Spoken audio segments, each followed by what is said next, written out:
Hello सबैजनालाई नमस्कार। हामी त गुवाहाटी आसाममा नै छौँ। आएको पनि आज लगभग 12-13 दिन भइसकेको छ। हामी आज मन्दिरको लागि बिहानै रेडी भएर निस्किसकेको छौँ। अस्तिको भिडियोमा मैले कामाख्या मन्दिर गएको राखेकी थिएँ। आज चाहिँ हामी बेलतोलामा रहेको बकिष्ठ मन्दिर जाँदैछौँ। घरको सबै परिवारहरू मिलेर हामी निस्किसकेका छौँ बिहानै। अब मैले यहाँ देखाउँदैछु। यहाँ पनि म धेरै वर्षपछि आएँ। धेरै परिवर्तन भइसकेको रहेछ। सबै पहिला त अझ धेरै यहाँ बाँदरहरू हुन्थ्यो बाहिर। अहिले त अलिकति कम पनि भइसकेको रहेछ।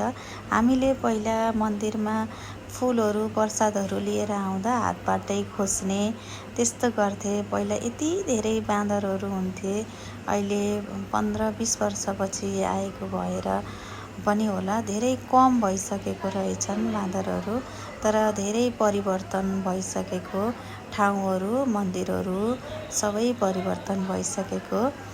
त्यति बेला सानोमा भएर पनि होला यता मैले यो खोलाको चाहिँ त्यति धेरै मलाई यादहरू थिएन। यति राम्रो रहेछ यहाँ पछाडि मन्दिरको पछाडि उता पारिपट्टि चाहिँ त्यता पार्किङको रहेछ। यता चाहिँ खोला अनि खोलाको यतापट्टि मन्दिर रहेछन्। यस्तो राम्रो ठाउँ दिनैभरि त्यही मन्दिरमा र एक खोलामा नै बसिराख्ने जस्तो ठाउँ रहेछ। तर हामी दिनैभरि त रुकेनौँ। एकदम गर्मी थियो त्यहाँ। अनि हामी त्यहीँ बस्यौँ अनि हामी सबैजना पालो गरेर पूजा गऱ्यौँ। हामीसँग हाम्रो दादा नै पुजारी भएकोले हामीलाई पुजारीको आवश्यक परेन। हामी आफै दादाले मन्त्र पढ्ने हामीले पूजा गर्ने गऱ्यौँ र सबैजनाले यति राम्रोसँग पूजा गऱ्यौँ। सबैतिर अवलोकन गऱ्यौँ। मेरो सानो बाबु भाइसँग एकदम रमाइलो मानेको छ, खेलिराखेको छ। पूजा पनि राम्रोसँग गर्न दियो बाबुले। अनि त्यसपछि हामीले पूजा गरिसक्यौँ सबैजना मिलेर। यस्तो रमाइलो भयो। नयाँ ठाउँ, सबैजना नयाँ मान्छेहरू।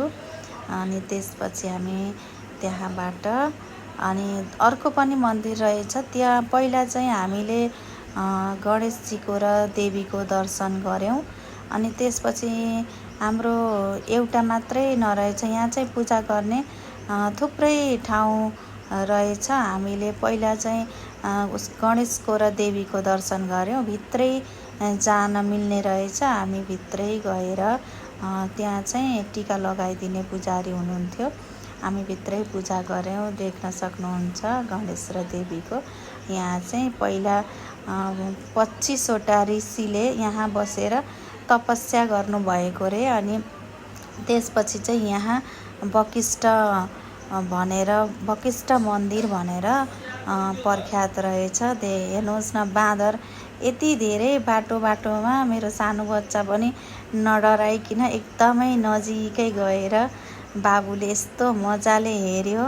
अनि त्यसपछि बाँदरहरू यताउति गरिराखेका छन्। हामी पनि त्यहीँ बत्तीहरू बाल्ने अनि पूजा गर्ने गरिराखेका छौँ।